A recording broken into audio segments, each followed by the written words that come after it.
No todo conflicto nace del pecado. Algunos nacen cuando alguien ve más de lo que el poder puede controlar. Y ese fue el conflicto entre Pedro y María Magdalena. La historia oficial presenta a Pedro como la roca, el líder, el pilar visible de la comunidad. Pero toda estructura necesita algo más que fe, necesita control. Y cuando el control se siente amenazado, incluso la fe se vuelve defensiva. María Magdalena no buscó liderazgo. No pidió autoridad. No reclamó un lugar. Y, sin embargo, su sola presencia generó tensión.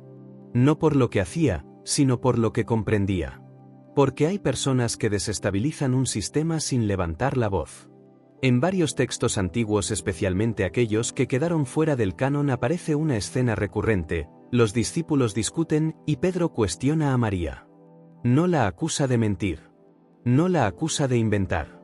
La acusa de hablar. Pregunta por qué Jesús habría compartido enseñanzas profundas con una mujer. Pregunta por qué ella parece entender cosas que a otros les cuestan. Y esas preguntas revelan algo más profundo que una diferencia doctrinal. Revelan miedo. Pedro representaba el orden visible. La jerarquía. La continuidad. Él necesitaba una fe organizada, reconocible, transmisible a través de cargos y reglas.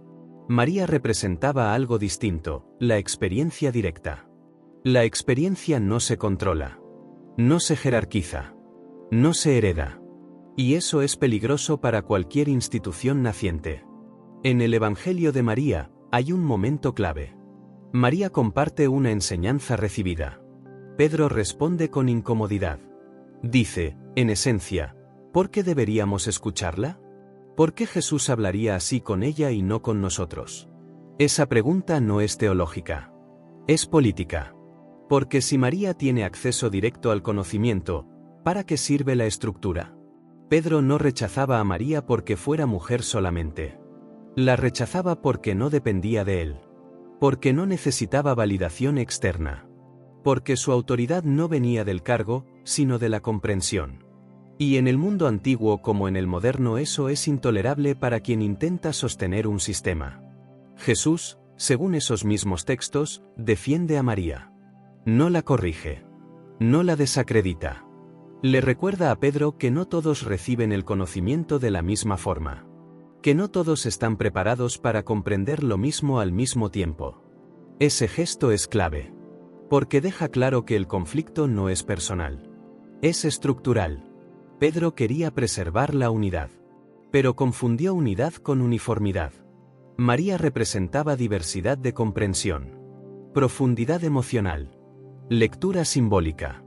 Y eso rompía la idea de una fe simple, lineal y controlable. En otras palabras, María hacía preguntas internas. Pedro necesitaba respuestas externas. Y cuando esas dos formas chocan, nace el conflicto. Hay algo más profundo aún. Pedro se había negado a Jesús. María no. Pedro huyó. María permaneció. Pedro dudó. María fue testigo. Eso no se dice abiertamente, pero pesa. Porque quien ha fallado necesita estructura para sostenerse. Quien ha permanecido, no. María Magdalena no buscaba reemplazar a Pedro. No quería liderar una iglesia. Su autoridad era silenciosa. Y eso, paradójicamente, la hacía más peligrosa. Porque una autoridad silenciosa no puede ser desacreditada fácilmente. No se combate con discursos. No se neutraliza con jerarquías. Solo se puede borrar. Con el paso del tiempo, la voz de María fue reducida. Simplificada. Distorsionada. Y Pedro se convirtió en el símbolo del liderazgo oficial. La roca. El fundamento. El comienzo institucional. Pero toda institución necesita dejar algo fuera para existir. Y María quedó fuera. No porque estuviera equivocada, sino porque representaba una forma de espiritualidad imposible de controlar. Una espiritualidad basada en experiencia directa. En comprensión interna. En presencia constante. Pedro no aceptaba a María Magdalena porque ella no necesitaba permiso para comprender. Porque su fe no dependía de cargos, ni de estructuras, ni de jerarquías. Y cuando la verdad no necesita intermediarios, el poder se siente amenazado. Tal vez por eso, durante siglos, la historia eligió a la roca y silenció a la testigo.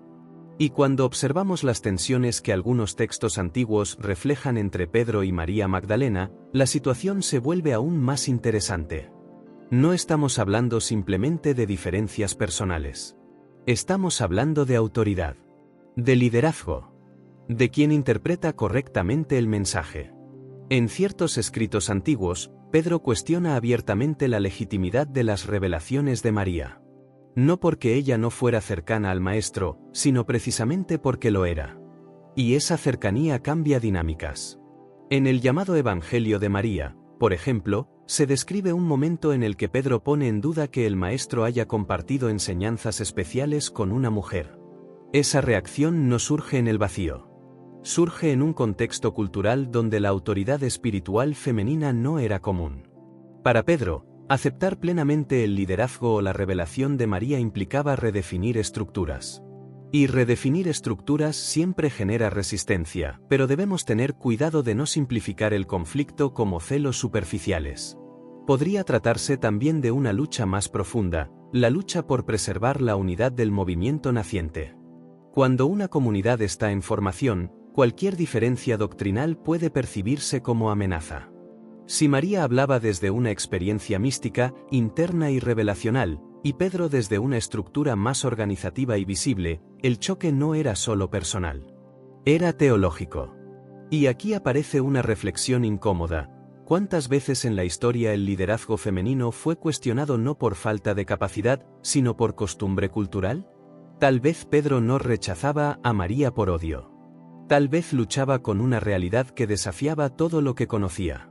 Pero cuando esa lucha queda registrada y luego amplificada por generaciones que ya favorecían un modelo jerárquico masculino, el resultado termina inclinándose hacia una sola versión de autoridad. Y esa versión fue la que dominó. Y ahora te hago una pregunta directa. ¿Qué vas a hacer con lo que acabas de escuchar? Porque conocer la verdad no transforma a nadie.